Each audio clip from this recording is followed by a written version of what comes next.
because Alvin, again, was an innocent man that died in the electric chair. Yeah. And it was due to racism.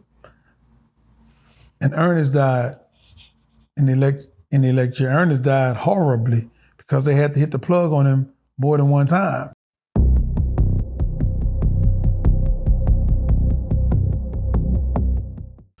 That's real. And as you said, you were 16. You were expecting to probably do some jail time, some boy home time, but they sent you up or down the road to Angola. Have you heard of Angola prior and knew what Angola was prior to getting there? Yeah, I heard of it. I knew what it was because, like, I'm from the Kupro, like you said, it's historic. The Kupro is the second largest Black community in America. So, we've had, like Alvin Moore Jr., he died in the electric chair innocently. So our neighborhood carried that. We had Ernest Knight. He died in the electric chair. These guys died like in the electric chair like a year apart. But both of them was from our neighborhood. But Alvin was innocent. So, our neighborhood always talked about Alvin. And we had a Irvin Wynn, which was my cousin, he had went to Angola. He wasn't talked about as much as Alvin because Alvin, again, was an innocent man that died in the electric chair. Yeah. And it was due to racism. And Ernest died in the electric chair. Ernest died horribly because they had to hit the plug on him more than one time. So they burnt him up. Yeah. So, these stories circulated within our community coming up. And so we knew what Angola was. Yeah. For you, going in at 16, do you remember how that first week went for you? Just what your experience was. What did you expect, and how did it actually go? I think going in, I expected the guy to come throw me a knife and tell me, let's go at it. So my first weekend inside the prison, I didn't sleep good. I was like, I wake up and watch around, be looking around because, you done heard so many stories. And I'm the youngest dude in the whole prison. At the time, Angola had like 5,000 prisoners, and I was the youngest out of everybody. You was the youngest one I was the youngest one in the whole prison, and I looked like a kid. And I had long hair at this time, and so it was a little paranoia. Yeah. Now, mind you, we're in 2026 now, where technology is rampant. People probably don't know a life before social media, let alone computers and stuff.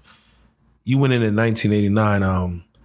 How was it just with whether phones, how was even technology in the prison? Did it even exist really? Or is everything old? No. Phones didn't come into Angola illegally until 2009, the year my mom passed. So, we was, even now, if, it's a lot of young guys, so Angola kind of turning the table. So it's a lot of young guys that's coming from society, so they know about technology. But you got guys like Prentice Robinson, Solomon Bird's son, and I'm name dropping because these guys both come from Shreveport. Prentice done did 54 years or 50 years. Solomon done did over 40 years. And these are guys that don't mess with cell phones. So they extremely behind. So when they come out, if they don't just watch TV a lot, it's gonna be a different world to them because they don't really know nothing about this. They don't know about their car telling you, turn right. No, they left. We still had maps.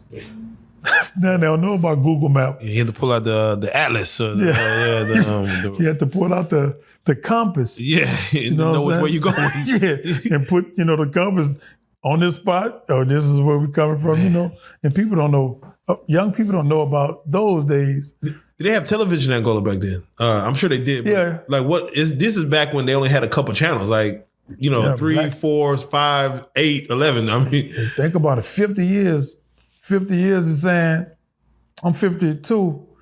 So 50 years ago would be 1976. Yeah. Come on. That's 50 years ago. Yeah. And so they've been down that long, and Solomon been down. Solomon got like 40 some years in. Yeah. So these guys don't, they life, they really behind. So I'm curious for you yourself. I'm gonna get a little invasive, but as you went in when you were 16, were you a virgin when you went in? No, I got 2 kids. Before you went in? Yeah, I would have had 5 kids. Yeah, man. Cooper Row. I hear there's nothing to do but procreate. No, at that time it was a lot to do. See, people looking at Cooper Row now. Yeah, and you can attribute that to bad leadership, because when I left, Cooper Row, Shreveport as a whole, it was a very fast forward and a progressive city. Yeah. Now it went backwards. So now you could say that, but back then I just was advanced. Yeah, because I was just a name. I wasn't. I was a smart student, but I was in the streets, and I had a name in both. So I had a name in the school because I was smart, and I had a name in the streets. Plus, I ain't a bad looking brother. So a lot of girls liked me. So I got 2 daughters, 2 beautiful daughters. I got 3 grandkids. It's interesting. They say the first thing that a young man thinks about when he's incarcerated, especially for them to give you life, meaning, let me ask you, when they gave you life, were you expecting to ever come home? Were you expecting like, this isn't the rest of my life? Yeah. Okay. So you never settled that I will be in here for life. No, because I come from a good family. Yeah. I come from a family that had something, and I knew that they was going to throw it all behind me when need be. So I went in thinking I'd do 7 years. I was naive. Yeah. Those 7 years turned into 30. And I never thought that I wouldn't come home to my mom. I wouldn't come home to my dad, my grandmom on both sides. But I lost all that. But as you were in there, each year you felt like, I'm gonna probably do this 7 and it's gonna work itself out for me to come home. No, that 7 changed. And I just always felt afterwards that I'm not gonna die here. Okay. This won't be my last stop. Not in this place. Yeah, I won't die in this place. So what I was about to say was, the first thing that goes in a young boy's mind is that I won't be able to have sex no more. I won't be able to do anything like that anymore. Did that come across your mind, and did you worry about that immediately? No, it didn't come across my mind because I had girls coming to see me.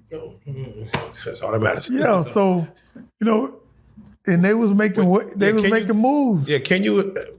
Was there ways to make it happen? Yeah, dudes was making it happen. So you follow suit.